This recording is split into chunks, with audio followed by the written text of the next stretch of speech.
History isn't written by the size of armies. It's written by the strength of will.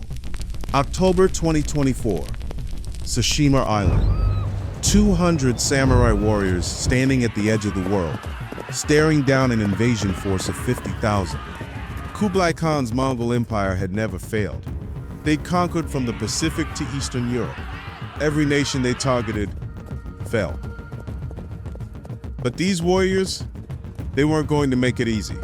As Mongol warships blackened the horizon like a gathering storm, the defenders of Tsushima prepared for what looked like certain death.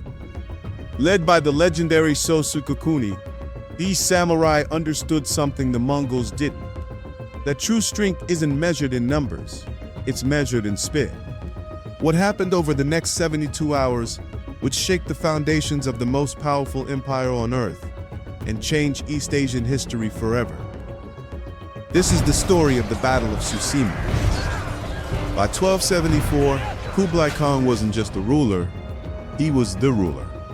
From his palace in Xanadu, this grandson of Genghis Khan controlled an empire that stretched from the Pacific coastline to the Carpathian Mountains.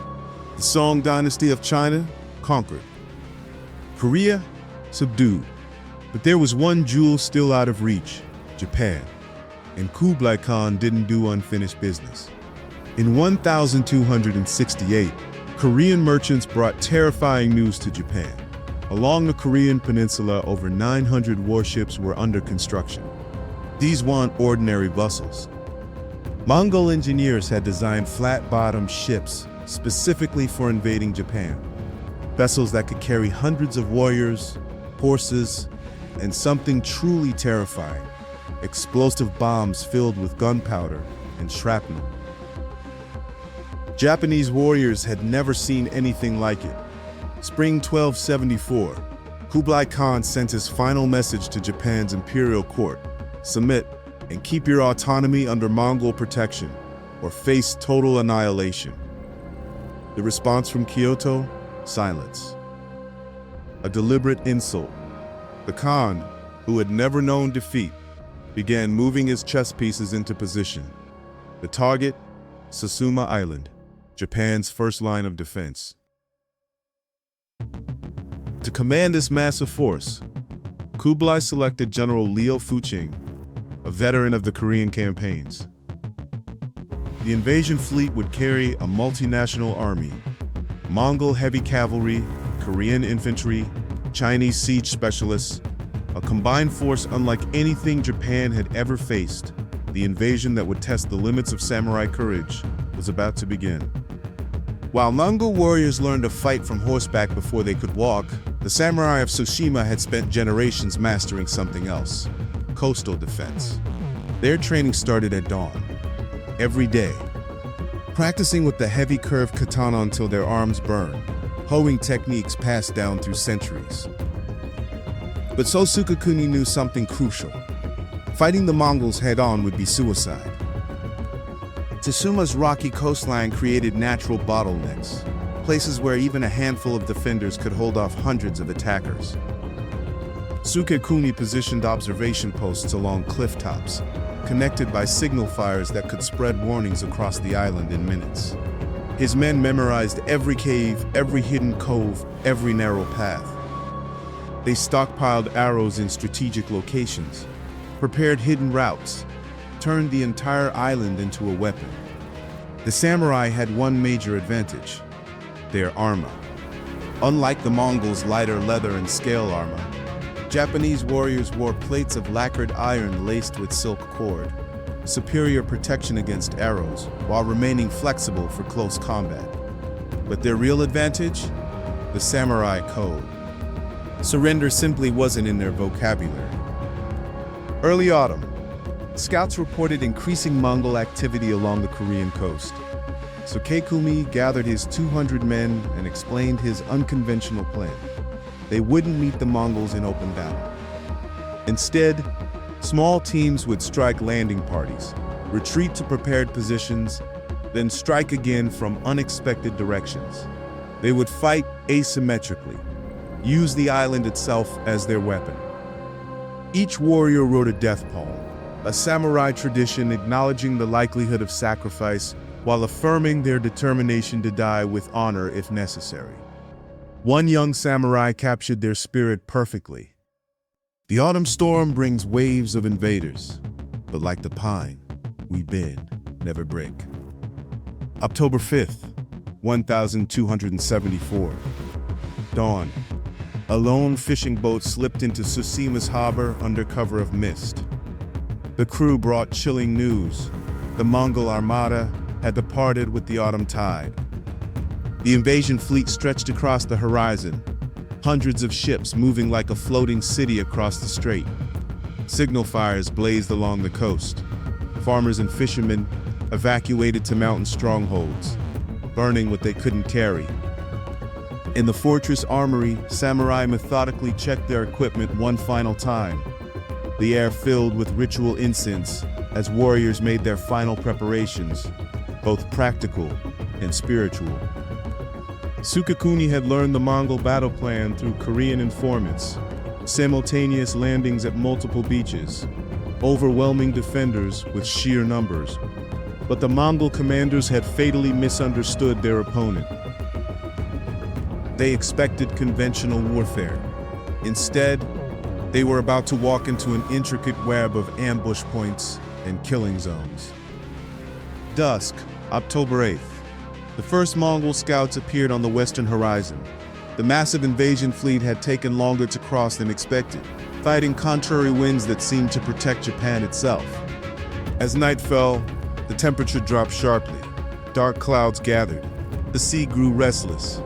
In the darkness, Sukekuni's men moved silently to their assigned positions, guided by paths they'd practiced walking blindfolded. They carried with them the weight of their entire civilization. If Tsushima fell, nothing would stop the Mongol advance toward Japan's heartland. As dawn approached, the massive fleet emerged from darkness like a city of floating lanterns. The greatest test of samurai courage was about to begin. Dawn broke to the thunder of Mongol war drums echoing across the water. The invasion fleet arranged itself in a massive crescent formation. As the morning mist lifted, the sheer scale became clear. The sea had transformed into a floating forest of masts and banners. Mongol psychological warfare began immediately. Hundreds of bronze gongs and drums created a deafening noise designed to shatter defender morale. The first wave launched at sunrise, swift boarding craft carrying elite Mongol shock troops. But they didn't find beaches packed with samurai to use as archery targets. They found eerie silence. Sukekuni had positioned his men inland, hidden among rocks and trees overlooking carefully chosen landing zones. The Mongols, suspicious of the quiet welcome, launched their explosive bombs into the tree line. The weapons detonated with terrifying force, filling the air with shrapnel and smoke. But they only struck empty forest. At precisely the moment the first Mongol troops advanced inland, Sukekuni sprung his trap. Signal arrows whistled. The samurai struck from multiple directions simultaneously. The Mongol troops, experts at open-field combat, found themselves fighting in narrow gullies where their superior numbers meant nothing.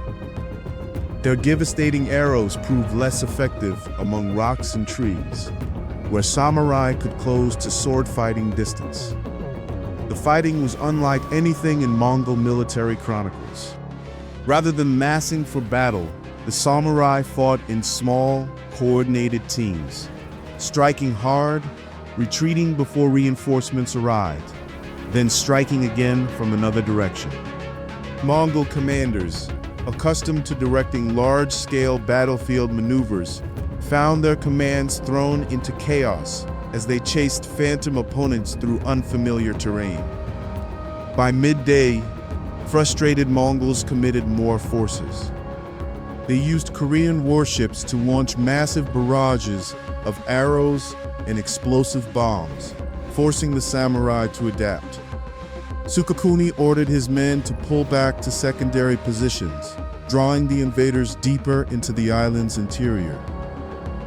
As the Mongols advanced, they found themselves channeled into pre-sighted killing zones. where samurai archers waited in elevated positions. The narrow pass and steep hillsides negated the Mongols' cavalry advantage, forcing their renowned horsemen to fight on foot in terrain that heavily favored the defenders. The most dramatic moment came when a contingent of Mongol elite guards, led by a junior prince of the Khan's own bloodline, landed near the main settlement. They expected swift victory. Instead, they walked into an intricately planned ambush. Sō Sukekuni himself led the attack with 40 hand-picked warriors, appearing seemingly out of nowhere.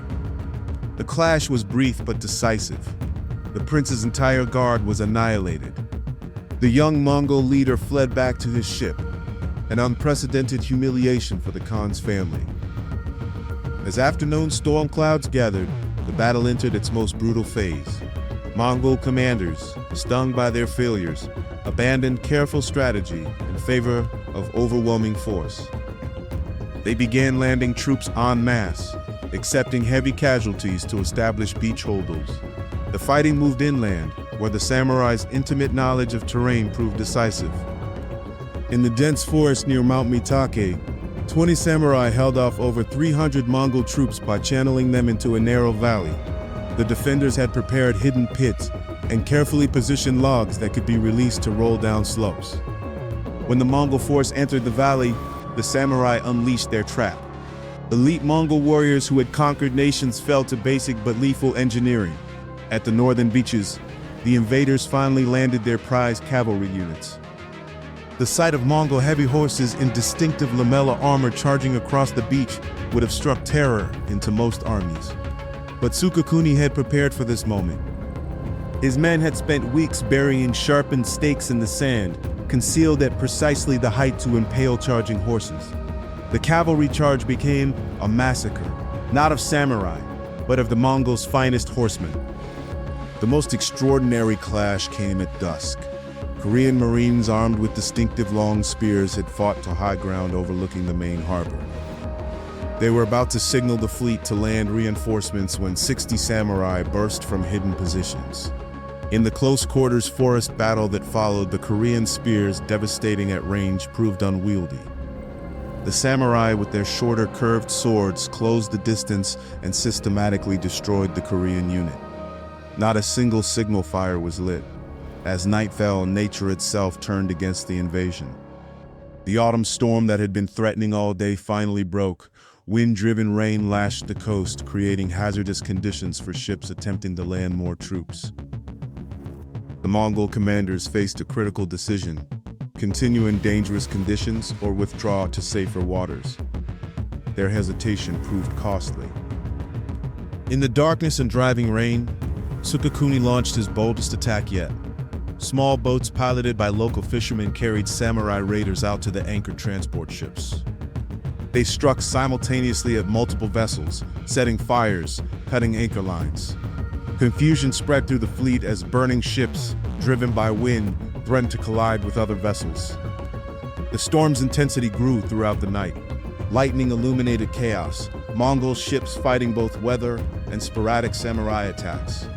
The mighty invasion fleet that had seemed unstoppable at dawn began to disintegrate. Ships collided in darkness. Others were driven onto rocks by increasingly powerful winds. The samurai used the storm's fury to their advantage, striking at ships seeking shelter near the coast, appearing out of darkness like demons, disappearing just as quickly. By dawn of the third day, the sea around Tsushima had become a graveyard of ships. The storm, later remembered as the first of the legendary divine winds, or Kamikaze, that would protect Japan, had wreaked havoc on the Mongol fleet. Dozens of vessels lay broken on rocks. Others had been driven far off course. As morning light revealed the extent of devastation, the Mongol command made an unprecedented decision: full retreat. The cost of victory was staggering. Of Sō Sukekuni's original 200 samurai, only 89 remained alive, many bearing wounds that would never fully heal. The beaches where the heaviest fighting occurred were littered with broken weapons, shattered armor, and fallen warriors from both armies. Local fishermen would continue finding Mongol artifacts in their nets for generations. bronze gongs, iron arrowheads, fragments of Korean spears. The Mongol losses were catastrophic. Beyond thousands of warriors killed in combat, nearly a third of their invasion fleet had been destroyed by the combination of samurai raids and the fierce storm. More importantly, the myth of Mongol invincibility had been shattered. For the first time in their campaign of continental conquest, they had been forced to retreat, not just from a battle, but from an entire invasion. In the battle's aftermath, Sukekuni ordered his surviving warriors to help local villagers return home and begin rebuilding. The samurai who had fought so ferociously now worked alongside farmers to restore fields and repair fishing boats. This act of humility and service became as much a part of their legend as their martial prowess. When news reached the imperial court in Kyoto, the emperor himself dispatched an envoy bearing gifts of honor for the defenders. But the greatest testament came from an unexpected source. In the official Yuan dynasty records, the defeat was recorded as a strategic withdrawal due to adverse weather. Long the first-time Mongol chroniclers had needed to explain a failure. Kublai Khan, upon receiving news of the defeat, fell into a dark mood that lasted for days. The Khan, who had never known defeat, had finally met his match in a small force of samurai on a remote island. The victory at Tsushima fundamentally transformed Japanese military doctrine. Samurai strategists studied every detail, incorporating lessons into their tactical manuals. Sukekuni's success with asymmetric warfare against a superior force became a blueprint for coastal defense across the Japanese archipelago. New fortifications appeared along Japan's western shores, built to channel invading forces into prepared killing zones, just as Tsushima's terrain had done naturally.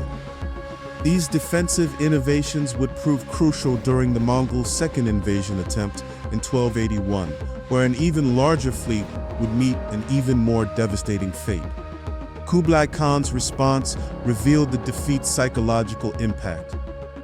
He became obsessed with conquering Japan, diverting enormous resources to building an even larger invasion fleet.